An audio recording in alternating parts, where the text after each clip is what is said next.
Assalamualaikum warahmatullahi wabarakatuh. Perkenalkan, kami dari kelompok 8 Psikologi Orang Dewasa yang beranggotakan saya, Maya Septania Wardani, dan 3 rekan saya lainnya yaitu Naomi Asindi, Saskia Putri Adli, dan Sonia Angelina Bahama Putri.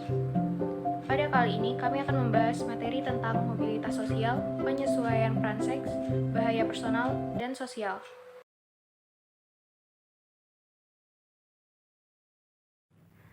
Assalamualaikum warahmatullahi wabarakatuh. Saya Sonia Angelina Bahama Putri akan menjelaskan tentang perubahan minat pribadi dan perubahan minat sosial. 1. Penampilan. Ketika orang tumbuh dewasa, pria dan wanita telah belajar untuk menerima perubahan-perubahan fisik dan telah tahu pula cara memanfaatkannya. Dia sudah tahu bahwa penampilan adalah prioritasnya. 2. Pakaian dan perhiasan. Orang mengetahui bahwa penampilan itu penting bagi keberhasilannya di semua bidang kehidupan, sehingga sering menghabiskan uang dan waktu untuk pakaian dan perhiasan dalam menyesuaikan pribadi maupun sosial. 3. Simbol kedewasaan. Orang dewasa muda biasanya berusaha menunjukkan kepada orang lain bahwa dia bukan remaja lagi, tetapi sudah sepenuhnya dewasa, dengan hak-hak keistimewaan serta tanggung jawab yang menyertainya.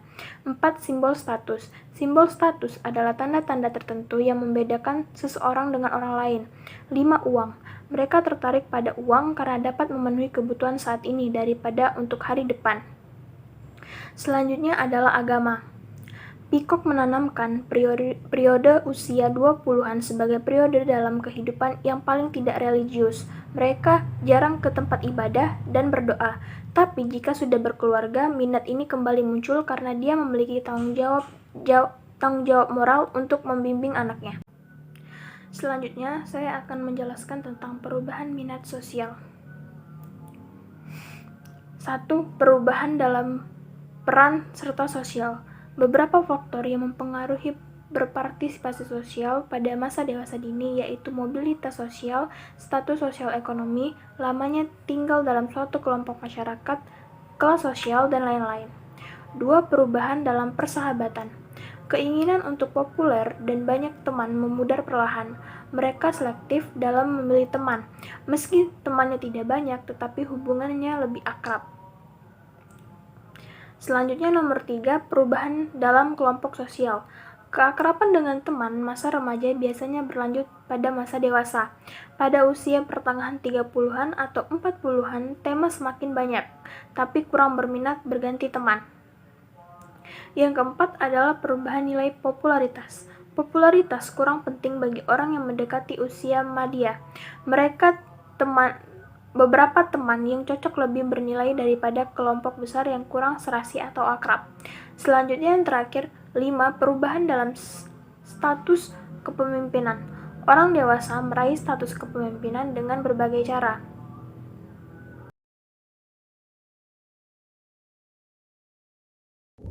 Saya Saskia Putri Adli. Baiklah, di sini saya akan menjelaskan sedikit tentang bahaya sosial yang terdapat pada masa dewasa dini, yaitu bahaya fisik. Bahaya fisik yang terjadi pada masa dewasa dini juga tidak jauh berbeda dengan bahaya fisik yang terjadi pada masa kanak-kanak dan remaja. Bahaya fisik tersebut diantaranya adalah 1. Cacat fisik, 2. Kesehatan badan, dan ketiga, penampilan yang kurang menarik. Akibat dari bahaya fisik ini adalah datangnya perasaan frustasi dan ketidakpercayaan diri. Selain itu, bahaya fisik ini pun dapat mempersulit seseorang dalam menyesuaikan diri dengan kehidupan sosialnya. Selanjutnya akan dilanjutkan oleh teman saya. Terima kasih.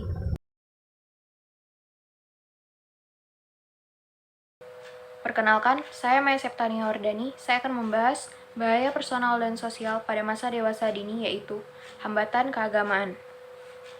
2 hambatan keagamaan yang penting pada masa dewasa ini yaitu yang pertama, berhubungan dengan penyesuaian dengan nilai atau kaidah agama baru yang menggantikan agama yang dianut keluarganya pada masa kanak-kanaknya. Orang dewasa muda tertentu menerima agama baru karena agama ini tampaknya lebih sesuai dengan minat dan keyakinan pribadi mereka dibandingkan agama keluarganya. Orang dewasa muda lainnya menerima agama baru ketika mereka menikah dengan tujuan menyenangkan hati pasangan mereka atau keluarga pasangan itu. Apapun alasan untuk menerima agama baru tersebut, Sudah tentu akan ada masalah penyesuaian yang berhubungan dengan tata cara beribadah agama baru itu. Yang kedua yaitu terjadi pada perkawinan campuran, jika keluarga pasangan itu mendesak mereka agar menerima salah satu agama. Bahkan jika orang muda tidak begitu tertarik pada agama apapun, mereka menolak membiarkan orang lain atau salah satu pihak mendiktekan ajaran agama mana yang wajib bagi mereka. Mereka juga menolak implikasi bahwa agama mereka lebih inferior dari agama pasangan mereka. Tuntutan menganut agama tertentu secara implisit mengisyaratkan bahwa agama yang satunya kurang baik.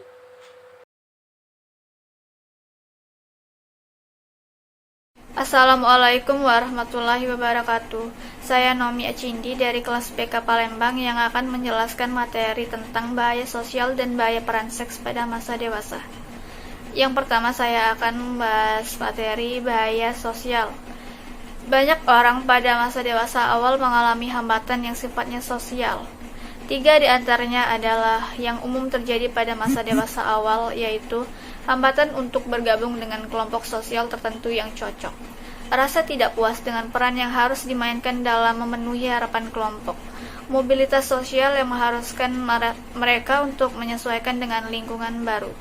Materi yang kedua yang berjudul bahaya peran seks pada masa dewasa.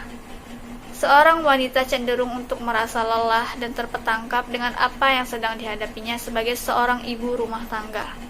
Dia harus mengurusi segalanya di rumah, serta mengalami konflik mendahulukan karir suami.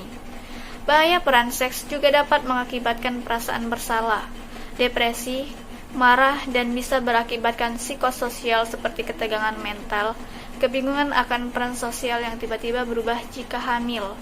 Terjadi cemoohan, penolakan masyarakat, berkembangnya penyakit kelamin seperti gonorho atau kencing nona. Sekian dan terima kasih. Wassalamualaikum warahmatullahi wabarakatuh.